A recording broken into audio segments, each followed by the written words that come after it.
Então, nesse sentido, esse concurso, ele vem com o objetivo de selecionar os servidores que têm um ethos, né, do serviço público e que conheçam as raízes e a realidade brasileira. Então, às vezes, a gente acha que a realidade brasileira é só disciplina lá do bloco 8, intermediário. Não. É de todos os blocos na prova de conhecimentos gerais. E ela tem um eixo, inclusive, que estrutura, né, essa prova, que eu vou mostrar daqui a pouquinho para vocês qual que é o eixo. São dois grandes eixos que sustentam todos aqueles tópicos da prova de conhecimentos gerais. Nesse sentido, a abordagem para você estudar numa reta finalíssima como essa, para uma prova com todo esse contexto, nada melhor do que uma abordagem sociológica, né? Por quê? Quando eu olho todos os temas lá da prova de conhecimentos gerais, claro que com exceção de AFO, né? Com exceção de AFO, com exceção da parte de administração, e ainda assim, a administração pública, aquela parte ela ainda assim ela tem algumas questões ali, né, de controle, de transparência, de participação, né? Então, com exceção mesmo assim de AFO, o resto toda se organiza a partir desses dois eixos que eu vou mostrar já já para você. E são eixos, claro que tem ali um conhecimento da área do direito, sem dúvida nenhuma. E é muito importante que a gente conheça a Constituição, muito importante que a gente conheça algumas políticas em si, algumas leis de direitos humanos, né, de proteção e garantia aos direitos, mas, antes de tudo, o que essa prova vai buscar de você é uma interpretação sobre os problemas da realidade brasileira, uma interpretação sociológica. E por que uma interpretação sociológica, professora? Porque a sociologia é a ciência que estuda a sociedade. O direito não é a ciência que estuda a sociedade. A filosofia não é a ciência que estuda a sociedade, né? Sei lá, quem estuda a sociedade? A sociologia, a ciência social. E a sociologia está dentro dela, né? Agora, além da leitura sociológica, eu tenho que ter o que mais? Eu tenho que ter uma transversalidade e uma interdisciplinariedade. Por que transversalidade e interdisciplinariedade? Primeiro, porque é a característica da banca. Mas não é só porque é característica da banca, não, viu? Porque um destes eixos que sustentam os temas da prova de conhecimentos gerais, já já eu vou explicar melhor por quê, mas um deles são os direitos humanos. Os direitos humanos atravessam a sua prova de conhecimentos gerais. E o tema de direitos humanos, ele é em si transversal. Ele é em si transversal. Não é possível que a gente tenha uma política pública de direito humano que não seja elaborada com uma abordagem transversal. Então, a exigência da gente ter uma aula que também consiga, né, fazer uma análise transversal dessas temáticas é fundamental para quem quer acertar as 20 questões dessa prova de conhecimentos gerais. E, por fim, critério de atualidade, né? Então, assim, conhecer a realidade do que acontece.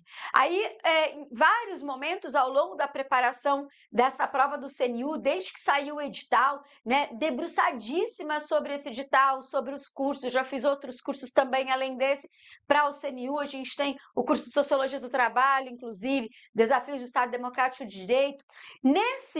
Olhando para tudo isso, eu cheguei a pensar, nossa, mas e essas leis, né? O que será que poderia cair nesse sentido? Será que uma discussão de um projeto de lei que começou em janeiro, fevereiro, será que ele poderia aparecer em sua prova, uma vez que o edital é de 10 de janeiro? Sim, poderia. Sabe por quê? Porque tende essa prova a não lembrar a especificidade, né? Por exemplo, o prazo de uma determinada determinação, de uma obrigatoriedade que a lei impõe. Na verdade, o que essa legislação pode trazer para a gente é a representação das relações sociais existentes. Então, uma lei sobre o trabalho, uma lei sobre a criança, uma lei sobre a proteção da mulher, uma lei sobre a questão indígena, ou então uma política, um programa, não necessariamente uma lei, um programa, né, uma diretriz, porque elas espelham questões estruturais. Elas são atuais, mas elas espelham a estrutura, né? Então, quando a gente fala de inclusão, de desafios da democracia, de inclusão, de diversidade, veja diversidade étnico-racial. Para a gente estudar uma questão étnico-racial, a bem da verdade, eu teria que voltar lá no período colonial. Entender o processo da escravidão, entender a transição da mão de obra escrava para a mão de obra livre, né? Por quê? Porque o tema do racismo, ele é estrutural. A questão indígena, puxa vida, desde quando? Entende? Então, vocês entendem o que eu quero dizer sobre a atualidade desses temas que estão ali? Muito importante isso, então. Então, o nosso raio-x, ele vai se estruturar a partir dessa metodologia aqui, tá? Para que vocês possam aprender a conectar, né, de maneira holística esses temas e aí conseguirem fazer qualquer questão que vier na prova, tá? Então, é um treinamento diferenciado? É claro que é. Por quê? Porque a prova que vocês vão fazer é diferenciada, tá? Então, eu não posso esperar que treiná-los com qualquer método, com um método genérico, porque pode não ser muito eficiente, sobretudo nesse momento, tá? Então, vou aqui, ó, para a gente caminhar com uma citação sobre a sociologia. A coisa mais importante que a sociologia tem a oferecer não é um conjunto de fatos ou teorias, mas um modo singular de observar o mundo e pensar sobre ele, e sobre nós em relação a ele. A sociologia nos proporciona uma janela para o mundo e um espelho, que reflete quem somos em relação ao mundo e as escolhas que fazemos à medida que dele participamos e fazemos a vida social, e todas as suas consequências acontecerem. Esta janela é construída de conceitos e ideias centrais, ou seja, na sua prova não tem só interpretação, na sua prova a transversalidade ela é em geral conectada, o eixo que conecta os tópicos são os conceitos, é o conhecimento, entende? Então, por isso que a gente tem que aprender a mobilizar esses conceitos e esse conhecimento que está mais no campo das ciências sociais. Tudo bem? Fechou?